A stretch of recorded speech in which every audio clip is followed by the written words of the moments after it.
Hello friends, welcome back to mister missus Lakshmi Arun vlogs. ಎಲ್ಲರೂ ತುಂಬಾ ಚೆನ್ನಾಗಿದ್ದೀರಾ ಅಂತ ಭಾವಿಸ್ತಾ ಈ ವ್ಲಾಗ್ನ ಶುರು ಮಾಡ್ತಿದ್ದೀನಿ. The nourished mom challenge day 20. ಒಂದು ಹೆಣ್ಣಾಗಿ ಅಥವಾ ತಾಯಿಯಾಗಿ ನಾವು ಸದಾ ಮನೆಯಲ್ಲಿ ಶಾಂತಿ ಮತ್ತು ಮಕ್ಕಳ ಬಗ್ಗೆ ಅಥವಾ ಮನೆಯವ್ರ ಬಗ್ಗೆ ಸುಖ ಸಂತೋಷದ ಬಗ್ಗೆ ಕನಸು ಕಾಣ್ತಾ ಇರ್ತೀವಿ. ನಾವು ಸದಾ ಪಾಸಿಟಿವ್ ಆಗಿ ಯೋಚಿಸಿದ್ರೆ ಮಾತ್ರನೇ ಪ್ರತಿದಿನ ದೇವರಿಗೆ ಗ್ರ್ಯಾಟಿಟ್ಯೂಡ್ ಸಲ್ಲಿಸಿದ್ರೆ ನಮ್ಮ ಮನೇಲಿ ಇಡೀ ದಿನ ಪಾಸಿಟಿವ್ ಎನರ್ಜಿ ತುಂಬಿರುತ್ತೆ ಅಂತ ನಾನು ನಂಬ್ತೀನಿ. ನಾವು ಏನನ್ನಾದರೂ ಪಡಿಬೇಕು ಅಂತ ಬಯಸ್ತಾ ಇದ್ದರೆ ಅಥವಾ ನಮಗೆ ಏನಾದರೂ ಅಚೀವ್ ಮಾಡಬೇಕು ಅಂತ ಮನಸ್ಸಲ್ಲಿತ್ತು ಅಂತ ಹೇಳಿದ್ರೆ ಅದ್ರ ಬಗ್ಗೆ ನಾವು ಇವತ್ತಿಂದನೇ ಅಥವಾ ಈಗಿಂದನೇ ಪಾಸಿಟಿವ್ ಆಗಿ ಯೋಚಿಸೋದಕ್ಕೆ ಶುರು ಮಾಡಿದ್ರೇನೆ ಅದು ನಾಳೆ ಫ್ರೂಟ್ಫುಲ್ಲಾಗಿ ಆದಷ್ಟು ಬೇಗ ಮ್ಯಾನಿಫೆಸ್ಟ್ ಆಗುತ್ತೆ ಅನ್ನೋದು ನನ್ನ ಆಲೋಚನೆ. ಈ ಆಲೋಚನೆಗಳನ್ನೆಲ್ಲ ನನ್ನ ತಲೆಗೆ ತುಂಬಿದ್ದು ಯಾವುದು ಅಂತ ಹೇಳಿದ್ರೆ ಒಂದು ಲೈಫ್ ಚೇಂಜಿಂಗ್ ಬುಕ್ಕು ಅಂತ ಹೇಳ್ಬೋದು. ಆ ಬುಕ್ಕು ನನ್ನ ಲೈಫಿಗೆ ಬಂದ ಮೇಲೆ ಡೆಫಿನೆಟ್ಲಿ ನಾನು ತುಂಬ ಮ್ಯಾಜಿಕ್ಸ್ನ ಮತ್ತು ಮಿರಾಕಲ್ಸ್ನ ಅನುಭವಿಸಿದ್ದೀನಿ ಮತ್ತು ರಿಯಲ್ಲಾಗಿನೇ ಅದು ನನ್ನ ಲೈಫಲ್ಲಿ ಎಷ್ಟೊಂದು ಚೇಂಜಸ್ನ ತಂದಿದೆ ಅಂತ ಹೇಳ್ಬೋದು. ಸುಮಾರು ಜನಕ್ಕೆ ಈ ಬುಕ್ಕಿನ ಪರಿಚಯ ಅಷ್ಟೊಂದು ಇಲ್ಲ. ಈ ಬುಕ್ಕು ಆ್ಯಕ್ಚುಲಿ ನನ್ನ ಒಂದು ವೆಲ್ ವಿಷರಿಂದ ನನಗೆ ಇಂಟ್ರಡ್ಯೂಸ್ ಆಗಿತ್ತು. ಆಲ್ಮೋಸ್ಟ್ 2014ಇಂದ 2015 ಒಳಗಡೆ ಇಂಟ್ರಡ್ಯೂಸ್ ಆಯಿತು ಈ ಬುಕ್ಕು. ನನಗೆ ಇನ್ನೂ ನೆನಪಿದೆ, ಆ ಬುಕ್ಕನ್ನ ನಾನು ನನ್ನ ಕೈಗೆ ತೊಗೊಂಡಾಗ ಏನೋ ಒಂಥರ ಮ್ಯಾಜಿಕ್ ಥರ ಫೀಲ್ ಆಯಿತು. ನಾನಿವತ್ತು ನಿಮ್ಮ ಜೊತೆಲಿ ನನ್ನ ಲೈಫ್ನೇ ಚೇಂಜ್ ಮಾಡಿದಂಥ ಅಥವಾ ನಿಮ್ಮ ಬದುಕನ್ನು ಬದಲಿಸ್ಬಲ್ಲಂಥ ಒಂದು ವಿಶೇಷವಾಗಿರುವಂಥ ಬುಕ್ ಬಗ್ಗೆನೇ ಮಾತಾಡ್ತಿರೋದು. ನಾವು ಎಷ್ಟೋ ಸತಿ ಅಂದ್ಕೊಳ್ತೀವಿ ನನ್ನ ಜೀವನದಲ್ಲಿ ಯಾಕೆ ಈ ಥರ ಆಗ್ತಿದೆ ಅಥವಾ ನಾನು ಅಂದ್ಕೊಂಡಿದ್ದು ಯಾಕೆ ನಡೀತಾ ಇಲ್ಲ ಅಂತ. ಇಂಥ ಎಲ್ಲ ಪ್ರಶ್ನೆಗಳಿಗೆ ಉತ್ತರ ಕೊಡೋವಂಥ ಪುಸ್ತಕನೇ the secret by Rhonda Byrne. ಅವ್ರು ಬರೆದಿರೋ ಅಂಥ ಈ ಬುಕ್ಕು ಕೇವಲ ಬುಕ್ಕಲ್ಲ, ಇದು ಜೀವನದ ದೃಷ್ಟಿಕೋನನೇ ಚೇಂಜ್ ಮಾಡುವಂಥ ಒಂದು ಮಿರಾಕಲ್ ಅಂತಲೇ ಹೇಳ್ಬೋದು. ಸೀರಿಯಸ್ಲಿ ಈ ಬುಕ್ಕು ನನಗೆ ಎಷ್ಟು ಕನೆಕ್ಟೆಡ್ ಅಂತ ಹೇಳಿದ್ರೆ, ನನಗೆ ಯಾವಾಗಲೂ ಡೌನಾಗಿ ಫೀಲ್ ಆದರೂ ಅಷ್ಟೇನೆ ಇಮಿಡಿಯೇಟಾಗಿ ಅಪ್ಲಿಫ್ಟ್ ಮಾಡೋದಕ್ಕೆ ಈ ಬುಕ್ಕು ಅಥವಾ ಒಂದು ಮೂವಿ ಕೂಡ ಇದೆ, ಡಾಕ್ಯುಮೆಂಟ್ರಿ.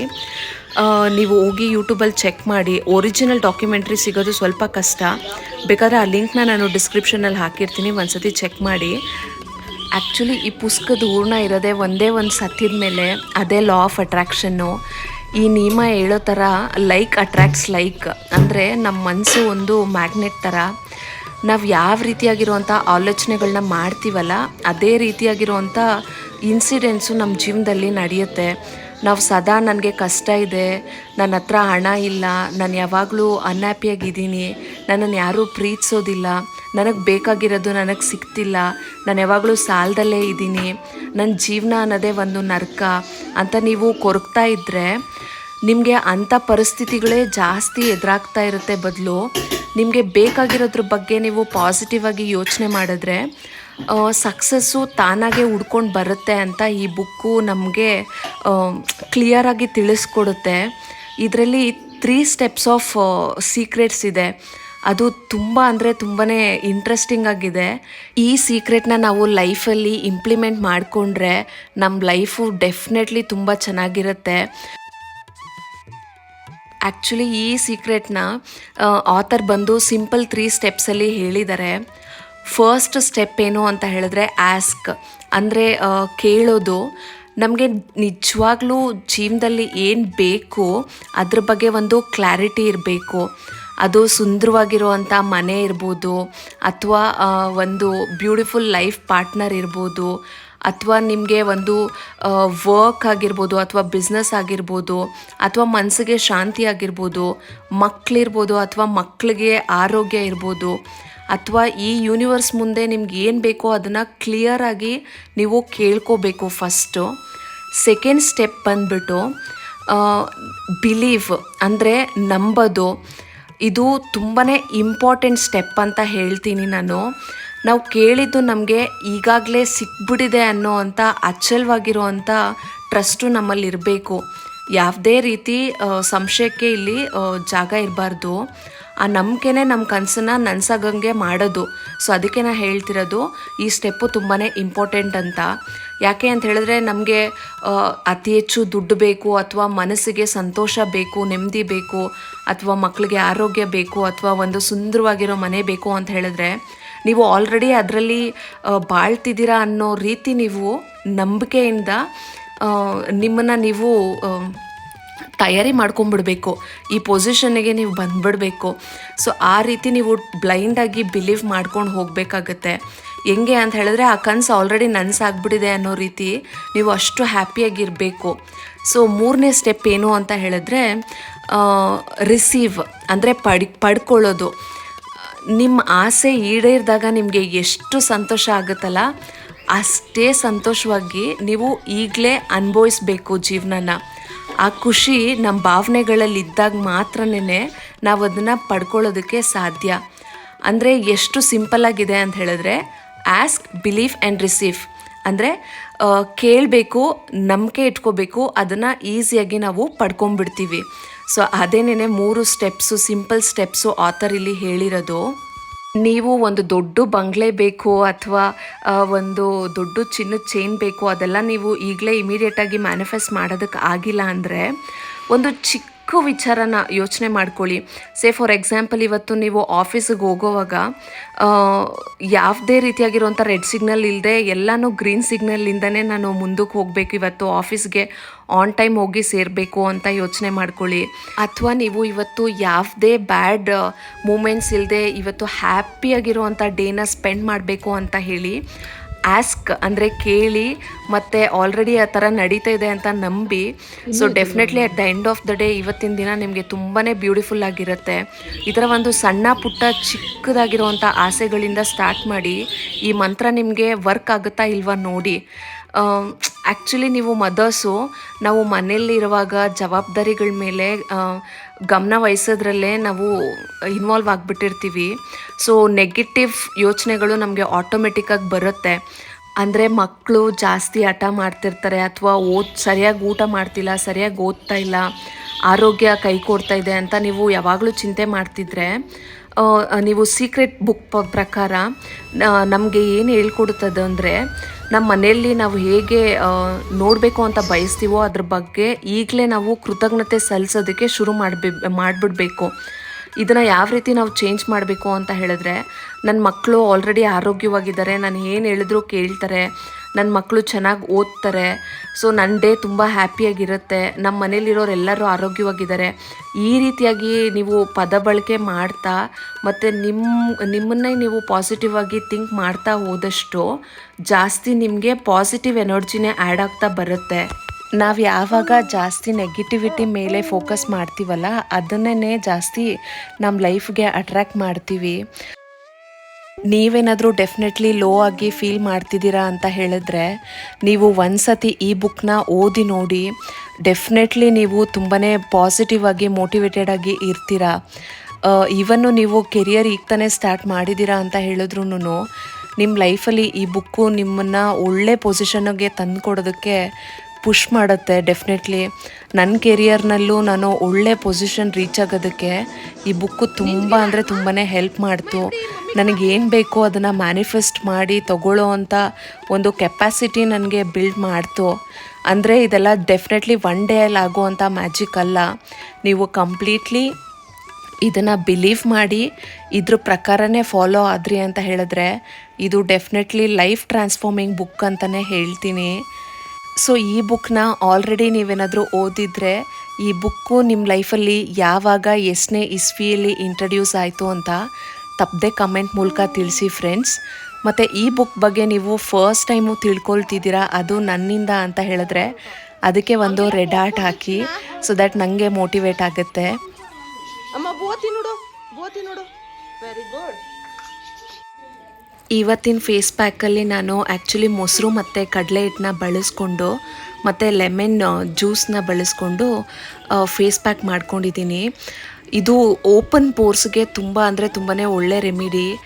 ನನ್ನ ಸಬ್ಸ್ಕ್ರೈಬರು ಕಾವ್ಯ ಸುರೇಶ್ ಅವರು ಕೇಳಿದರು ಓಪನ್ ಪೋರ್ಸ್ಗೆ ರೆಮಿಡೀಸ್ ಹೇಳಿ ಅಂತ. ಆ್ಯಕ್ಚುಲಿ ಓಪನ್ ಪೋರ್ಸ್ಗೆ ನಮ್ಮ ಸ್ಕಿನ್ನ ಆದಷ್ಟು ಕೂಲಾಗಿ ಇಟ್ಕೊಳ್ಳೋದೇ ಒಂದು ದೊಡ್ಡ ರೆಮಿಡಿ ಅಂತ ಹೇಳ್ತೀನಿ. ನಮ್ಮ ಸ್ಕಿನ್ನ ಯಾವಾಗ ನಾವು ಕೂಲಾಗಿ ಇಟ್ಕೊಳ್ತೀವೋ ಓಪನ್ ಪೋರ್ಸು ಕ್ಲೋಸಾಗಿ ಇರುತ್ತೆ ಮತ್ತು ಆದಷ್ಟು ಬೇಗ ಕೂಡ್ಕೊಳ್ಳೋದಕ್ಕೂ ಹೆಲ್ಪ್ ಆಗುತ್ತೆ.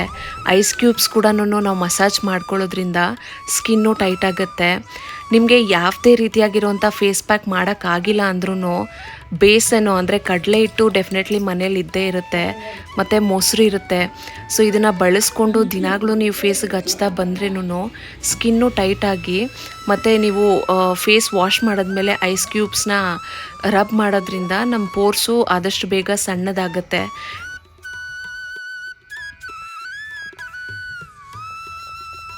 ಅಮ್ಮ ತುಂಬ ದಿನಗಳಿಂದ ರೋಸ್ ಗಿಡ ಬೇಕು ಅಂತ ಆಸೆ ಪಡ್ತಿದ್ರು. ಸೊ ನಿನ್ನೆ ನರ್ಸರಿಗೆ ಹೋಗಿ ಸ್ವಲ್ಪ ಗಿಡಗಳು ತೊಗೊಂಬಂದ್ವಿ. ಅನ್ಫಾರ್ಚುನೇಟ್ಲಿ ಅಲ್ಲಿ ಅಷ್ಟೊಂದು ರೋಸ್ ಗಿಡಗಳು ಸಿಕ್ಕಲಿಲ್ಲ. ಒಂದು ರೋಸ್ ಗಿಡ ತುಂಬಾ ಚೆನ್ನಾಗಿತ್ತು, ಬಟ್ ಆದರೆ ಅದು ಭೂಮಿ ಒಳಗಡೆ ಹೋಗ್ಬಿಟ್ಟಿತ್ತು. ಅದನ್ನು ಕಿತ್ಕೊಡೋಕೆ ಪಾಪ ಅವ್ರ ಕೈಯಲ್ಲಿ ಆಗಲಿಲ್ಲ. ಸೊ ಇಷ್ಟೆಲ್ಲ ಗಿಡಗಳನ್ನ ನಿನ್ನೆ ಶಾಪ್ ಮಾಡ್ಕೊಂಡು ತಂದ್ವಿ. ಗಿಡಗಳನ್ನ ಮನೆಗೆ ತರೋದೇ ಏನೋ ಒಂಥರ ತುಂಬ ಸಂತೋಷ. ಆ್ಯಕ್ಚುಲಿ ನಾನು ಈ ಮನೆಗೆ ಬಂದಿದ್ದು ಹೊಸದ್ರಲ್ಲಿ 10-15 ಗಿಡಗಳವರೆಗೂ ಪರ್ಚೇಸ್ ಮಾಡಿ ಇಟ್ಕೊಂಡಿದ್ದೆ. ಅದು ಎಲ್ಲನೂ ಹಾಳಾಗೋಯ್ತು. ಅದೇನು ಅಂತ ಗೊತ್ತಿಲ್ಲ. ನರ್ಸರಿ ಅವ್ರ ಹತ್ರ ನಾವು ಗಿಡ ಪರ್ಚೇಸ್ ಮಾಡಿದ್ರೆ 1-2 ವಾರ ಚೆನ್ನಾಗಿರುತ್ತೆ. ಅದನ್ನು ಮಣ್ಣಲ್ಲಿ ಇಟ್ಟ ಮೇಲೆ ಅದೇನು ಅಂತ ಗೊತ್ತಿಲ್ಲ. ಅವರು ಕೊಡೋವಾಗ ಬ್ಲೂಮ್ ಆಗಿರೋ ಫ್ಲವರ್ಸು ಉದ್ರೋಗ್ಬಿಟ್ಮೇಲೆ ಆ ಮೊಗ್ಗಿರುತ್ತಲ್ಲ ಅದು ಒಂದು ಮಾತ್ರನೇ ಬರುತ್ತೆ. ಅದಾದಮೇಲೆ ನೆಕ್ಸ್ಟ್ ಸ್ಲಾಟು ಹೂವನೇ ಬರೋದಿಲ್ಲ.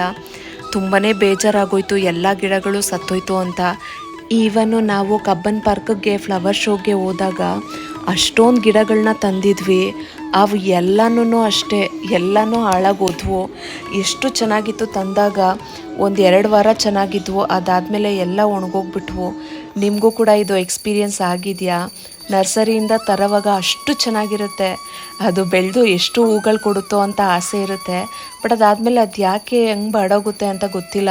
ಅಮ್ಮ ತುಂಬ ಚೆನ್ನಾಗಿ ಕೇರ್ ಮಾಡ್ತಿದ್ರು, ಬಟ್ ಏನು ಮಿಸ್ಟೇಕ್ ಆಯಿತು ಅಂತ ಗೊತ್ತಿಲ್ಲ. ನಿಮಗೇನಾದರೂ ಐಡಿಯಾ ಇದ್ದರೆ ಕಮೆಂಟ್ ಮಾಡಿ. ನರ್ಸರಿಯಿಂದ ತಂದಿರೋ ಅಂಥ ಹೂ ಗಿಡಗಳನ್ನ ಯಾವ ರೀತಿ ನೋಡ್ಕೋಬೇಕು ಅನ್ನೋ ಟಿಪ್ಸ್ ಏನಾದರೂ ಗೊತ್ತಿದ್ದರೆ ತಪ್ಪದೆ ಕಮೆಂಟಲ್ಲಿ ತಿಳಿಸಿ.